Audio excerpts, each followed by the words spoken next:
看招！嘿，真係招！豈有此理！ What do you get when Stephen Chow plays the world's most ruthless prankster, and he's hired to destroy Andy Lau's life, career, and love story? In Tricky Brains, toilet teleportation, fake family, and romantic sabotage all explode into the wildest comedy war Hong Kong has ever seen. One minute he's your long-lost brother, the next he's spiking your drink and ruining your wedding. But what happens when the trickster grows a conscience? Tricky Brains is hilarious, chaotic, and surprisingly heartwarming. If you're into mind games, pranks, and Stephen Chow-level chaos, hit subscribe before you get tricked. The film opens with a tense atmosphere as a determined man, Mr. Chu, arrives at a dimly lit building in search of the infamous trickster, Master Jing Koo. A seemingly helpful manager greets him and directs him to a room straight ahead. Trusting the instruction, Mr. Chu steps forward and opens the door, only to find himself hanging perilously off the edge of the building. Realization dawns too late. The manager has deceived him. With great effort, flushed with embarrassment, Mr. Chu hauls himself back up, his heart pounding with fear and rage. Fueled by humiliation, he storms back inside to confront the manager. But the pieces soon fall into place. The so-called manager was none other than Master Jing Koo himself, the very man he came to find. Jing's smug smirk reveals the satisfaction of another successful trick. Desperate and bitter, Mr. Chu reveals his dark intent. He wants Jing Koo to drive his wife mad to secure a divorce that leaves him with all their wealth. Jing demands $80,000. When Mr. Chu tries to haggle, the price rises. First to $300,000, then higher. Mr. Chu swaps their teacups, thinking he's outsmarted the trickster. But Jing had already prepared the tea, and Mr. Chu falls ill. Fleeing to the bathroom, Mr. Chu locks the door. Jing calmly follows and raises the price again, now demanding $500,000. Mr. Chu realizes he's no match for Jing's relentless schemes. As he weakly protests, Jing keeps escalating the price until finally, $70 million.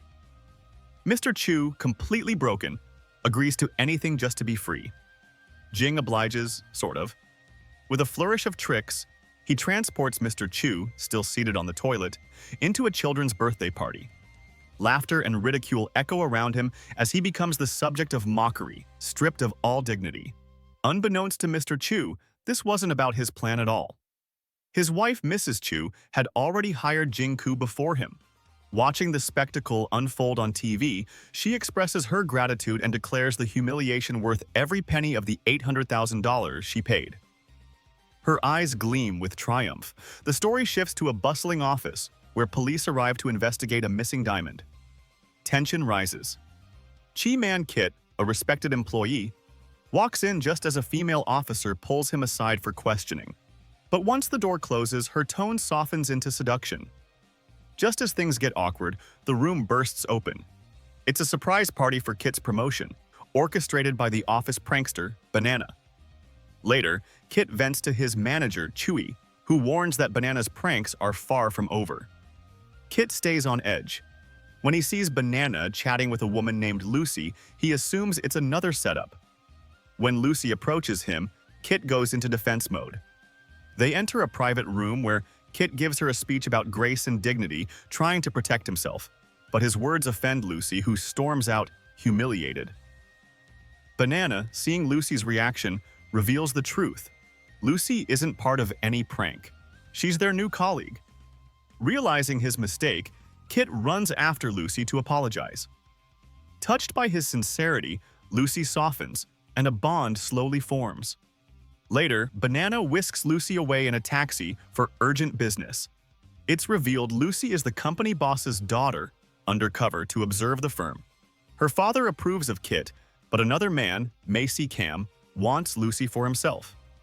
He warns her that Kit is only after her money, but she refuses to believe him. Meanwhile, at home, Mary reveals to Mr. Yan that he has a second son from an affair, one he never knew about. That son is Kit. But she also tells him their second child, whom she never aborted, is alive too. That son turns out to be Jing Koo, who now fakes his way into the Che family as Che Man Jing, Kit's supposed younger brother. Kit is suspicious, but accepts him after a blood test, unaware that Jing's O-type blood can match anyone. Kit invites him to join the company. At the office, coworkers try to prank Jing, thinking he's an idiot, but their tricks backfire hilariously. Later, Kit introduces Jing to Lucy and Banana. When Lucy leaves with Kit, Jing and Banana are left alone. Banana finds Jing odd, so he unsettles her by claiming he's gay and has AIDS. Banana flees in terror. Kit later reassures her that Jing was just joking. Back home, Jing and Mr. Yan act like kids, having a playful match. Kit asks Jing to attend Banana's birthday party and apologize. Jing promises to show up after his football game. At the party, Banana excitedly awaits her boyfriend Julian from New York. She receives white flowers, thinking they're from him.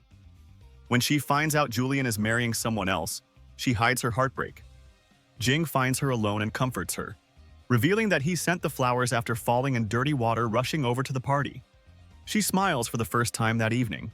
After dinner, the group heads to a bar. Kit feels sticky in his shirt, but Jing convinces him not to change. Lucy and Kit dance. Jing joins with wild, awkward moves, making everyone uncomfortable. They return to their seats. Then, a threatening man catches Banana's attention. Jing mocks him playfully to prove he's harmless. But the man returns with his gang and starts a fight. Jing blames Kit, and chaos erupts. The group is badly beaten until the police arrive and arrest everyone. At the station, Mr. Yan bails them out. Macy uses this chance to slander Kit, but the boss refuses to believe him. That night, Kit confronts Jing, urging him to grow up. They agree to switch roles for a day. Jing secretly adds itching powder to his clothes and takes Kit to a movie theater, knowing Lucy and Macy will be there. As the powder kicks in, Kit tries to maintain composure. Jing spikes his drink, and Kit, in a daze, almost kisses Jing before regaining control and publicly confessing his love for Lucy. Macy fumes. It's then revealed. Jing was hired by Macy to sabotage Kit and Lucy's relationship. Jing begins to have second thoughts, especially after Kit's sincerity. Macy pressures him to follow through. The next day, Jing, pretending to be Kit, sabotages a meeting with Japanese clients. He drugs his coworkers, mistreats the guests, and ties them up. When the boss arrives, Jing claims he secured a $150 billion deal, but the bound clients tell the truth. Furious, the boss fires Kit and Jing. Mr. Yan, ashamed, resigns too.